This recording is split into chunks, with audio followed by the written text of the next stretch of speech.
नमस्कार साथियों, आज मैं एमपी टास्क पर स्वीकृति आदेश हेतु एक वीडियो लेके आया हूँ। इस वीडियो में मैं आपको प्री मैट्रिक की छात्रवृत्ति का स्वीकृत आदेश कैसे बनाते हैं। तो चलिए हम किसी भी ब्राउजर पर चलते हैं और यहाँ पर tribal.mp.gov.in पर चले। तो ट्राइबल डिपार्टमेंट का पोर्टल का कुछ इंटरफेस इस प्रकार से दिखाई देगा। यहाँ पर आप देखिए कि एमपी टास्क न्यू लिखा हुआ है, इसको हमें क्लिक करना है। क्लिक करने के पश्चात में यह नए टैब में खुलेगा और नए टैब में आपको यहाँ पर लॉगिन आपके डीडीओ आईडी पासवर्ड से होना है। तो यहाँ पर चलिए मैं अपने डीडीओ आईडी पासवर्ड से लॉगिन होता हूँ। कैप्चा डालते हैं। तो यहाँ पर लॉगिन होने के पश्चात कुछ इस प्रकार से इस पोर्टल का इंटरफेस दिखाई देता है। यहाँ पर स्वीकृति आदेश बनाने के लिए आपको सबसे पहले प्रोफाइल में जाना होगा। प्रोफाइल में आप देखिए 3 ऑप्शन आए हैं। यहाँ पर तीसरा ऑप्शन है चेंज डिपार्टमेंट, तो इसको हमें क्लिक करना है। क्लिक करने के पश्चात आपको यहाँ पर देखिए एससी है, एसटी है, ये 2 में से कोई भी आप एक सिलेक्ट कर सकते हैं। तो यहाँ पर मैं एससी सिलेक्ट कर रहा हूँ। ओबीसी का काम अपने वर्तमान समय में नहीं है, तो हमने ये कर दिया। इसके पश्चात आपको लेफ्ट साइड में देखेंगे कि यहाँ पर पेमेंट लिखा हुआ है, तो हमें पेमेंट को क्लिक करना है। क्लिक करने के पश्चात आप देखेंगे कि यहाँ पर सैंक्शन ऑर्डर लिखा हुआ है, इसको क्लिक करेंगे। क्लिक करने के पश्चात आपको यहाँ पर एक बहुत महत्वपूर्ण मैसेज आता है कि एक ही विद्यार्थी के 2 भिन्न एकेडमिक ईयर की स्वीकृति, अर्थात एक विद्यार्थी के 2 सालों की छात्रवृत्ति हमें स्वीकृत आदेश नहीं बनाना है, अलग अलग से बनाना है 1-1 वर्ष का।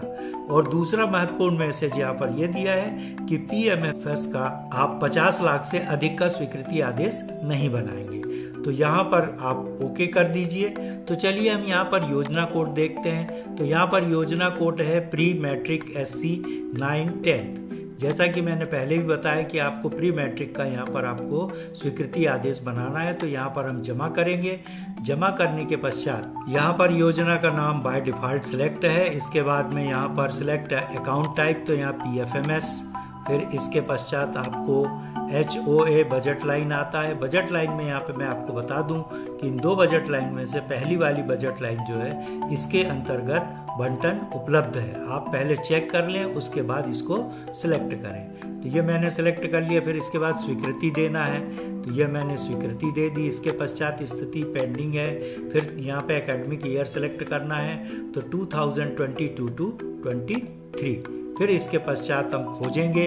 खोजने के पश्चात आप देखेंगे कि यहाँ नीचे आपके पास में कुल 5 एप्लीकेशन पेंडिंग पड़ी हुई है। तो यहाँ पर हमें इसको पहले चेक करना है कि यदि अमाउंट यहाँ पर आपका सभी छात्रों को स्वीकृत हो रहा है और सही हो रहा है तो ही आप इन्हें सेलेक्ट करें। तो मैं यहाँ पर सेलेक्ट कर रहा हूँ, ये सभी सही है। तो यहाँ पर सिलेक्ट करने के पश्चात आप नीचे आइए। नीचे आने के बाद में आपको यहाँ पे दिखेगा कि स्कीम कोड क्या है, तो 5133। फिर यहाँ नंबर ऑफ अप्रूवल सिलेक्टेड, तो 5 एप्लीकेशन हमने सेलेक्ट की है। सैंक्शन अमाउंट कुल 4920 रुपये है। फिर इसके बाद बजट लाइन जो हमने सेलेक्ट की है वो है, और यहाँ इसके नीचे जो है स्कीम बजट अवेलेबल, तो यहाँ पे कुल कितनी राशि इस बजट में उपलब्ध है वह यहाँ पर दिखाई दे रही है, और लिखा हुआ भी है कि योजना में बजट उपलब्ध है। इसके पश्चात हम यहाँ पर स्वीकृति आदेश बनाएंगे। तो यहाँ पर मैंने क्लिक कर दिया। क्लिक करने के पश्चात जो यहाँ पर आपके डीडीओ हैं जिनका मोबाइल नंबर यहाँ डला है उस पर यह OTP आएगी। तो OTP डालिए यहाँ पर, और OTP डालने के बाद में आप OTP जमा करेंगे। OTP डालने के पश्चात यहाँ पर देखिए SC की छात्रवृत्ति का स्वीकृति आदेश सफलतापूर्वक उत्पन्न हुआ।